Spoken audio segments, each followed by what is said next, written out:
Hello viewers, welcome to my channel Sanatan Dharma. आज हम कार्तिक महात्मा के बारे में जानेंगे। तो कार्तिक महात्मा के बारे में जानने से पहले हमने कार्तिक माह का महत्व क्या है, उसमें दीपदान का पूरे अध्याय हम पढ़ेंगे। उससे पहले मेरे चैनल को आप सब्सक्राइब कर लें। ये पढ़ते हैं कार्तिक महात्मा। एक बार ब्रह्मा जी ने नारद जी को कार्तिक माह के विषय में बताते हुए कहा कि कार्तिक माह भगवान विष्णु जी को सदैव ही प्रिय है। इस मास में भगवान विष्णु जी का ध्यान करते हुए कोई भी पुण्य कार्य किया जाए उसका फल अवश्य मिलता है। सभी योनियों में से मनुष्य योनि को सर्वश्रेष्ठ तथा दुर्लभ कहा गया है। अतः प्रत्येक मनुष्य को कार्तिक माह में पुण्य कर्म करने चाहिए, क्योंकि इस माह में सभी देवतागण मनुष्य के समीप हो जाते हैं। इस माह में देवता मनुष्य द्वारा किए हुए स्नान, व्रत, वस्त्र, भोजन, चांदी, स्वर्ण, भूमि आदि दिए गए दान को विधि पूर्वक ग्रहण करते हैं। इन सभी में से अन्नदान, जो कि सभी पापों का नाश करता है, का अधिक महत्व है। कार्तिक माह में मनुष्य जिस किसी मनोकामना से दान अधिक करता है उसे वह अक्षय रूप में प्राप्त होता है। यदि कोई मनुष्य दान देने में असमर्थ हो तो उसे कार्तिक मास में प्रतिदिन भगवान के नामों का स्मरण करना चाहिए तथा गंगा जी में स्नान करते हुए कार्तिक माह की कथा पढ़नी चाहिए। ऐसा करने से भी मनुष्य पुण्य का भागी बनता है। इस माह में भगवान को प्रसन्न करने के लिए किसी भी मंदिर में भजन कीर्तन करना चाहिए, स्वयं दीपदान करना चाहिए अथवा दूसरे के दीपक की रक्षा करनी चाहिए। भगवान का सारूप्य तथा मोक्ष प्रद प्राप्त करने के लिए तुलसी तथा आंवले के वृक्ष को भगवत स्वरूप मानकर उसका पूजन करना चाहिए। जो मनुष्य कार्तिक माह में जमीन पर सोता है उसके सभी पाप युगों युगों के लिए नष्ट हो जाते हैं। मनुष्य अरुणोदय काल में जागरण कर गंगा में स्नान करके करोड़ों जन्मों के कल्पसों को धो डालते हैं। गोविंद गोविंद हरे मुरारी, गोविंद गोविंद मुकुंद कृष्ण, गोविंद गोविंद रथ गपाणो, गोविंद दामोदर माधवेते। ये वाला आप कार्तिक माह में प्रतिदिन इस प्रकार भगवान का कीर्तन करें। कार्तिक माह में गीता जी का पाठ करने से बड़ा कोई पुण्य नहीं है। 7 समुद्र तक की पृथ्वी को दान करके जो फल प्राप्त होता है वही फल कार्तिक माह में स्नान और दान का है। कार्तिक माह में अन्नदान को सर्वश्रेष्ठ कहा गया है, क्योंकि ये संसार अन्न के आधार पर ही जीवित रहता है। चलिए जानते हैं कार्तिक माह में दीपदान का महत्व। कार्तिक माह में दीपदान करने से स्त्रियों एवं पुरुषों द्वारा जन्म से लेकर अब तक अर्जित पाप कर्म नष्ट हो जाता है। इस विषय में एक प्राचीन कथा है। प्राचीन काल में द्रविड़ देश में वृद्ध नामक एक ब्राह्मण निवास करता था। उसकी स्त्री बहुत दुष्टा और दुराचारी थी। उसके संग दोष से पति की आयु क्षीण होकर वो मृत्यु को प्राप्त हो गया। पति की मृत्यु के पश्चात भी वो स्त्री उसी घृणित कार्य में लगी रही। लोक निंदा से उसे तनिक भी लज्जा नहीं आती थी। उसका ना तो कोई पुत्र था और ना ही भाई।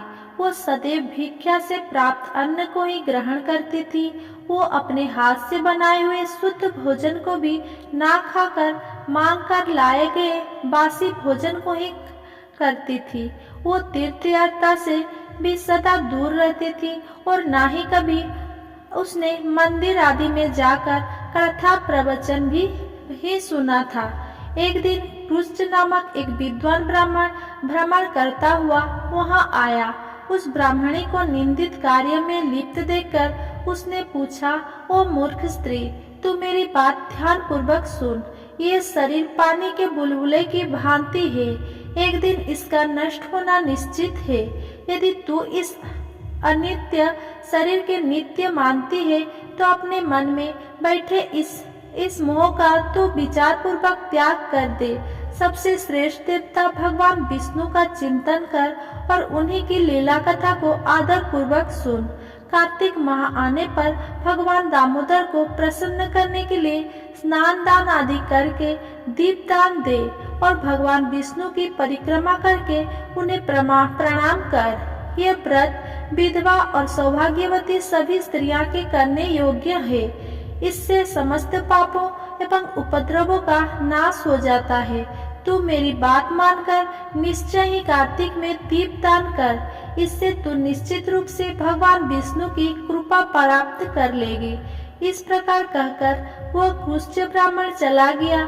तब उस दुराचारी ब्राह्मणी ने भी पश्चाताप करते हुए यह निर्णय लिया कि वो कार्तिक माह में व्रत अवश्य करेगी। कार्तिक माह आने पर उसने पूरे माह प्रातः काल सूर्योदय काल में स्नान और दीपदान किया। कुछ समय पश्चात आयु समाप्त होने पर वो मृत्यु को प्राप्त हुई और वह स्वर्गलोक में गई। समय अनुसार वो मुक्ति को भी प्राप्त हो गई। जो व्यक्ति कार्तिक व्रत में तत्पर होकर दीपदान के इस इतिहास का श्रवण करता है और स्वयं भी दीपदान करता है, उसे अवश्य ही मोक्ष की प्राप्ति होती है। कार्तिक महात्म्य का पहला अध्याय। मैं सुमेरु माता शारदा बैठे जिन्हबा आए, कार्तिक मास की कथा लिखे कमल हर्षाए। नैमिषारण्य तीर्थ में श्री सूत जी ने 88,000 सैनिकादि ऋषियों से कहा, अब मैं आपको कार्तिक मास की कथा विस्तार पूर्वक सुनाता हूँ, जिसका श्रवण करने से मनुष्य के सभी पाप नष्ट हो जाते हैं और अंतिम समय में वैकुंठ धाम की प्राप्ति होती है। सूत जी ने कहा, श्री कृष्ण जी से अनुमति लेकर देवर्षि नारद के चले जाने के पश्चात सत्यभामा प्रसन्न होकर भगवान कृष्ण से बोले, हे प्रभु, मैं धन्य हूँ, मेरा जन्म सफल हुआ। मुझ जैसी सौलभ्य सुंदरी के जन्मदाता भी धन्य है, जो आपकी 16,000 स्त्रियों के बीच में आपकी परम प्यारी पत्नी बनी। मैंने आपके साथ नारद जी को वह कल्पवृक्ष आदि पुरुष विधि पूर्वक दान में दिया, परंतु वही कल्पवृक्ष मेरे घर लहराया करता है। यह बात मृत्युलोक में किसी स्त्री को ज्ञात नहीं है। हे त्रिलोकीनाथ, मैं आपसे कुछ पूछने की इच्छुक हूँ। आप मुझे कृपया कार्तिक महात्म्यों की कथा विस्तार पूर्वक सुनाइए, जिसको सुनकर मेरा हित हो और जिसके करने से कल्प पर्यंत भी आप मुझसे विमुख ना हो। सूत जी आगे बोले, सत्यभामा के ऐसे वचन सुनकर श्री कृष्ण ने हंसते हुए सत्यभामा का हाथ पकड़ा और अपने सेवकों को वहीं रुकने के लिए कहकर विलास युक्त अपनी पत्नी को कल्पवृक्ष के नीचे ले गए।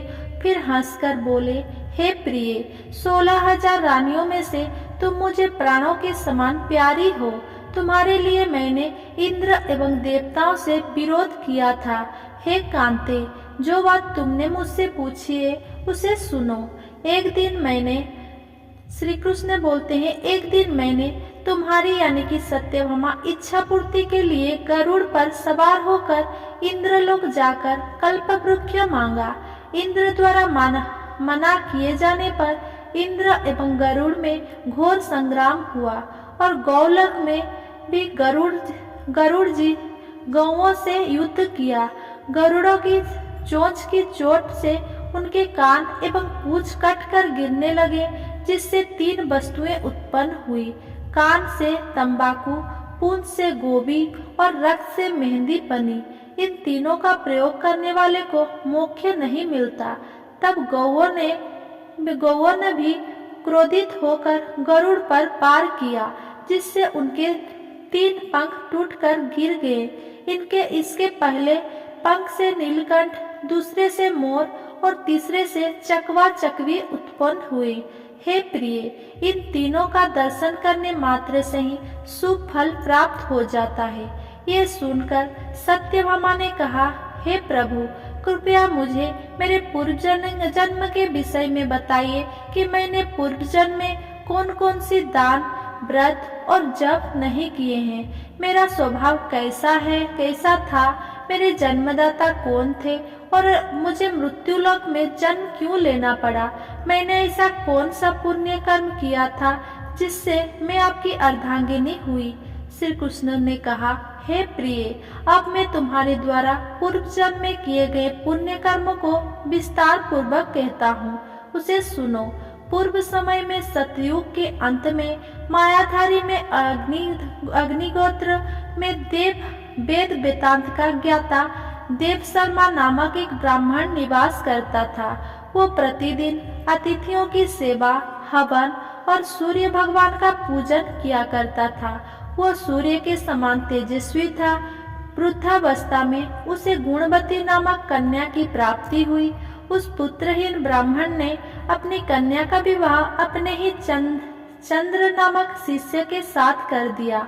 वो चंद्र को अपने पुत्र के समान मानता था और चंद्र भी उसे अपने पिता की भांति सम्मान देता था। एक दिन वे दोनों कुश और समिधा लेने के लिए जंगल में गए। जब वे हिमालय की तलहटी में भ्रमण कर रहे थे, तब उन्हें एक राक्षस आता हुआ दिखाई दिया। उस राक्षस को देखकर भय के कारण उनके अंग शिथिल हो गए और वे वहां से भागने में भी असमर्थ हो गए। तब उस काल के समान राक्षस ने उन दोनों को मार डाला। चूंकि वे धर्मात्मा थे, इसीलिए मेरे पार्षद उन्हें मेरे बैकुंठ धाम में मेरे पास ले आए। उन दोनों द्वारा आजीवन सूर्य भगवान की पूजा किए जाने के कारण मैं दोनों पर अति प्रसन्न हुआ। गणेश जी, शिव जी, सूर्य देवी, इन सभी की पूजा करने वाले मनुष्य को स्वर्ग की प्राप्ति होती है। मैं एक होता हुआ भी काल और कर्म के भेद से 5 प्रकार का होता हूँ। जैसे एक देवदत्त, पिता, भ्राता आदि नामों से पुकारा जाता है। जब वे दोनों विमान पर आरूढ़ होकर सूर्य के समान तेजस्वी रूपवान चंदन की माला धारण किए हुए मेरे भवन में आए, तो वे दिव्य भोगों को भोगने लगे। एक दिन मैंने तुम्हारे इच्छा पूर्ति के लिए गरुड़ पर सवार होकर इंद्रलोक पर जाकर कल्प वृक्ष मांगा। पहला अध्याय संपूर्ण हुआ। अगला अध्याय के लिए मेरे चैनल में बने रहिए और मेरे साथ जुड़े रहिए। अगर मेरा ये वीडियो आपको पसंद आया हो तो मेरा वीडियो को लाइक, कमेंट, शेयर करें एंड मेरे चैनल को सब्सक्राइब करें। धन्यवाद।